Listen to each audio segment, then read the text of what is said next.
Todas las semanas en clase me viene gente diciéndome que, oye Rafa, tengo que tener cuidado porque tengo una hernia y me ha dicho el médico que no puedo levantar pesado o no puedo hacer un simple peso muerto.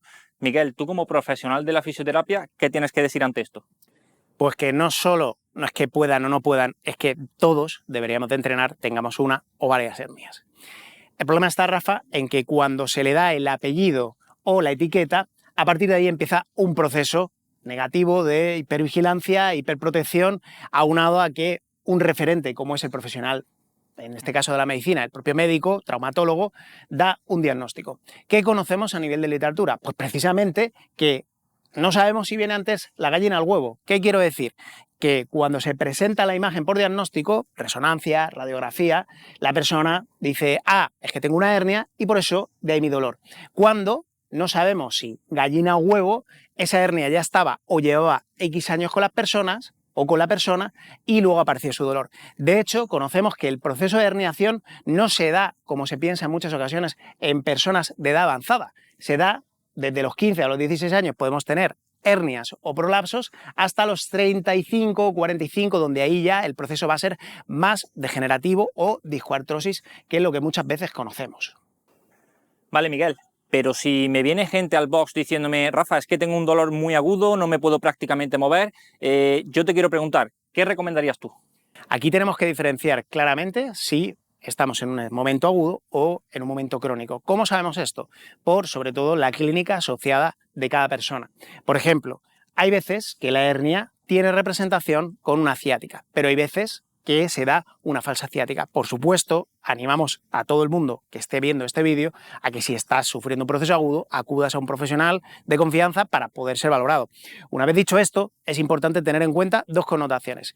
Normalmente, siempre va a haber una fase aguda de ese proceso de herniación donde vamos a tener clínica asociada. La clínica asociada es clínica nerviosa. La clínica asociada es también que podemos tener desde sensaciones de parestesias, hormigueos, sensación de pérdida de fuerza funcional, me cuesta subir un escalón, me cuesta cuando ando o aumenta mi dolor. También es muy típico el dolor nocturno. Son problemas asociados a este tipo de momento.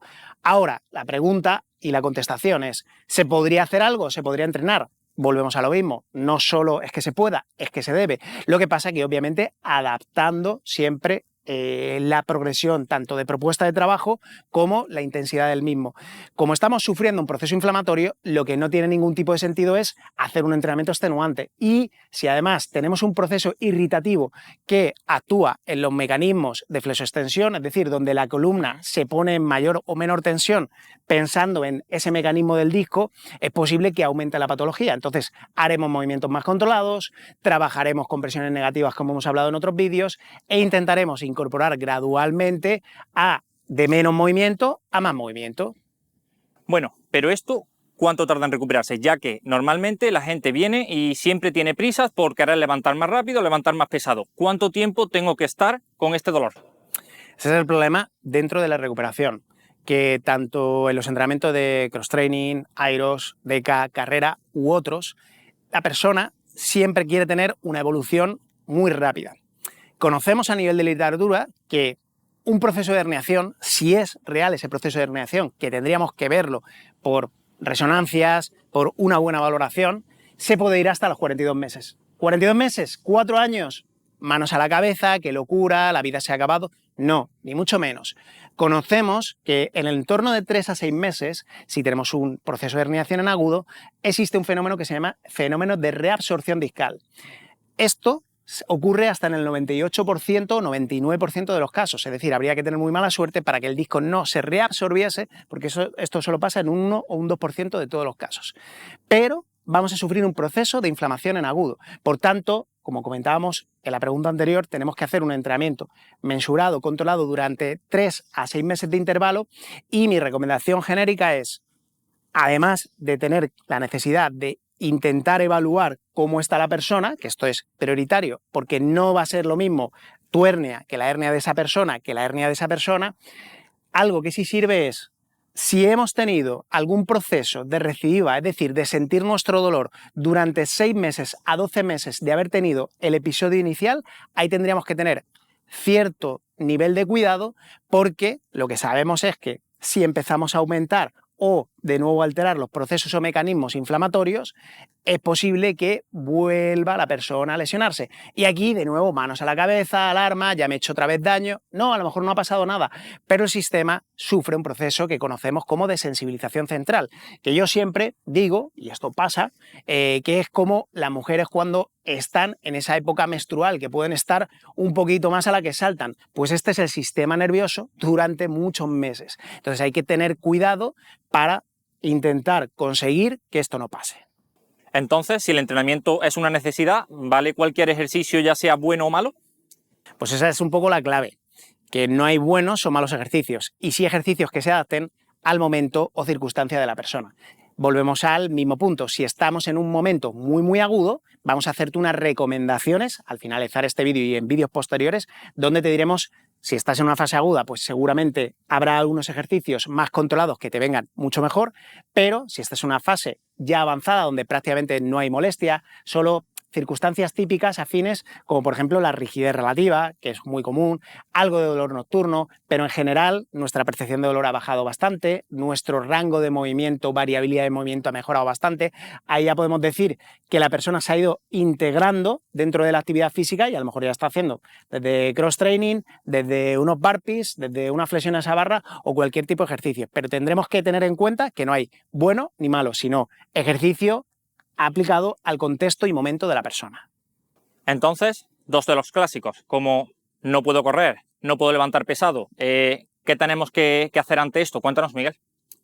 Sabemos de manera muy clara lo que recalca la evidencia.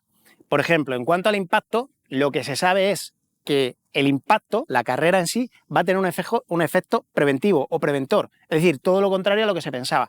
De hecho, se ha visto que puede que a partir de X kilometraje a lo mejor se altere, pero la evidencia no es concluyente. Lo que sí se ha visto es que gente que es sedentaria, que tiene problemas de diabetes, dislipidemia, obesidad mórbida, tiene un aumento de riesgo exponencial de hernia respecto a gente que es activa, que cuida factores nutricionales, factores de hábitos de vida. Por tanto, va a ser muchísimo más importante el qué haces y cómo lo haces a no, oye, ¿es bueno o malo correr? Pues por supuesto, cualquier actividad física parece y está relacionado con el efecto positivo ante la hernia. Y la segunda cuestión, que es quizá la más escuchada, es ¿te ha pasado esto? ¿Me he hecho la hernia por levantar tal, por hacer una mudanza?